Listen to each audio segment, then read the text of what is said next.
Okay, I did have the score sheet here that I mentioned before, and the lowest permissible sentence on the counts 2 and 3 would be 172.50 months on those, and then the statutory maximum, as we've mentioned, is 30 years. Ms. Kappelman, would you mind going up and can you move that podium because I can't see you behind that at this point. So if you can move it one way or the other so that I can see you sitting at the table. Great, thank you very much. All right, also, do we, Madam Clerk or Ms. Kappelman, do we know what the credit for time served is at this point? I have that, yes, sir. I have 2,119 days.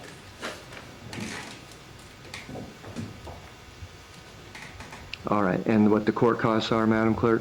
That would be $2,625 plus a $100 cost of prosecution.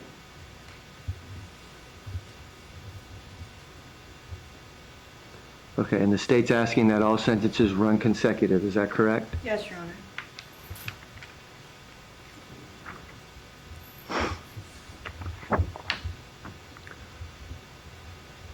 All right, the state's ready to proceed to sentencing in the state of Florida versus Catherine Magbanua, 2016 CF 3036 and 2018 CF 497.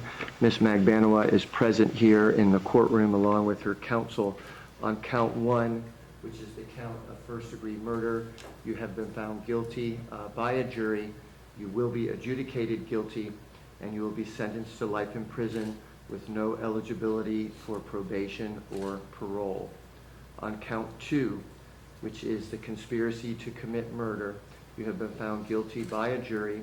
You will be adjudicated guilty, and you will be sentenced to a consecutive sentence of 30 years in the Department of Corrections.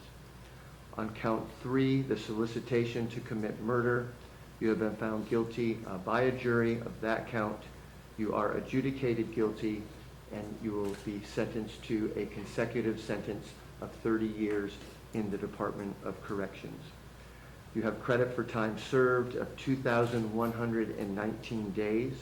Your court costs are $2,625 and $100 cost of prosecution, and those will be civil judged. You have 30 days to file a notice of appeal, and if you cannot afford counsel, then one would be appointed for you. Ms. Kwas? Your Honor, at this time I would ask if the court could, she has previously been found indigent, could appoint the Public Defender's Office for purposes of appeal. All right, I'll appoint the Public Defender's Office for purposes of appeal. Have we already taken fingerprints with Ms. Magbanua? Okay, so we don't have to do that.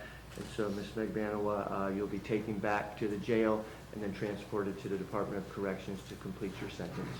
Okay, anything else for the court, Ms. Kappelman? No, Your Honor. Ms. Kawas, anything else for the court? Nothing from the defense. Thank you. All right, thank you. Good luck to you, ma'am.